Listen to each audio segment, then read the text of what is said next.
إن في خلق السماوات والأرض واختلاف الليل والنهار لآيات لأولي الألباب. Kemudian selanjutnya, bagaimana menyikapi seorang yang bermudah-mudahan dalam mengambil rukhsah?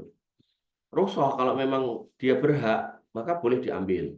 Sekali lagi, rukhsah kalau memang berhak, maka diambil lebih baik.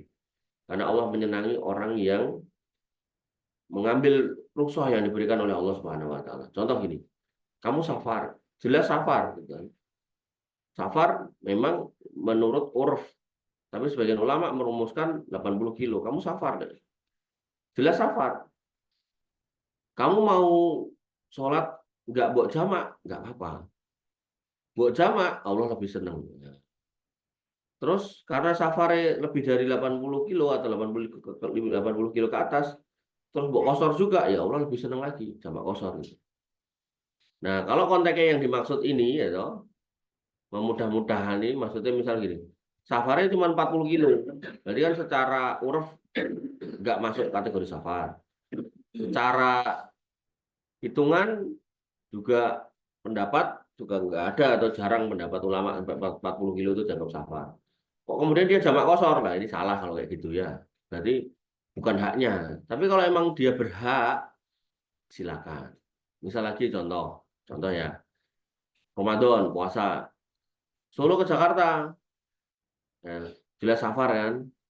Oh, naik keretanya malam pula gitu kan. Terus berangkatnya jam 12 malam. Sampai sana jam 10 pagi misalnya itu. Misal, kereta ekonomi gitu kan. Terus dia milih nggak puasa, ya nggak apa-apa, kan safar. Tapi kalau kemudian di tengah jalan dia bisa sahur dan kemudian besoknya dia pilih puasa, ya bagus-bagus saja. Gitu. Ya, jadi dalam konteks itu nggak ada masalah. Nah, tapi kok kemudian itu dia safar nih naik kereta dari Solo ke Semarang gitu kan. Terus dia pilih nggak puasa, ya kurang tepat gitu kan. Ya. Oh, tapi kan itu sudah 100 kilo lebih gitu kan. Kalau pakai dalil itu ya kan, maka tentu kan kita harus lihat masyakohnya ada enggak, hal yang memberatkan ada enggak. Kalau nggak ada ya puasa lebih baik tentunya. Makanya zaman dulu ketika Nabi SAW mengajak sebagian sahabat untuk berangkat ke medan jihad kan ada proses perjalanannya tuh.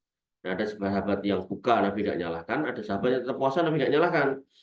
Tapi begitu besoknya adalah hari di mana terjadi perperangan di antara kaum muslimin dan orang-orang musyrikin, ya Nabi nyuruh buka, jangan perang dalam kondisi berpuasa. Sama halnya dengan bulan Dzulhijjah.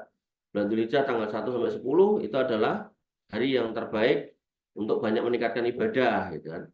Kecuali tanggal 10 kita nggak boleh puasa karena hari Idul Adha. Nah, tanggal 9-nya adalah wukuf Arafah. Nabi tidak mencontohkan untuk puasa. Nabi berbuka. Kenapa? Karena Arafah itu panas, ya terik, dan kaum muslimin diminta untuk berdoa pada zawal, setelah zawalnya matahari sampai kemudian terbenamnya matahari gitu. Nah, kalau puasa khawatirnya nanti nggak kuat gitu kan, maka sebaiknya nggak usah berpuasa sehingga Nabi contohnya nggak puasa. Intinya kalau memang rukhsah itu adalah haknya sesuai dengan ketentuan fikih, maka itu tidak apa-apa. Artinya tidak masuk kategori bermudah-mudahan, boleh-boleh aja.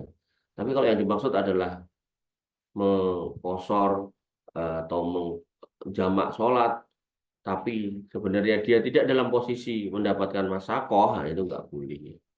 Nggak boleh. Jadi misal contoh, apalagi ya, laki-laki sholat ke masjid itu nggak ke masjid gitu. Tanyain kenapa sakit, sakit apa, panu, itu kan nggak masuk. Jadi sakitnya bener tapi panu, atau misal sakitnya ada di jari misal gitu, bukan di kaki gitu kan. Nah itu ya sebaiknya tetap diusahakan sholat berjamaah.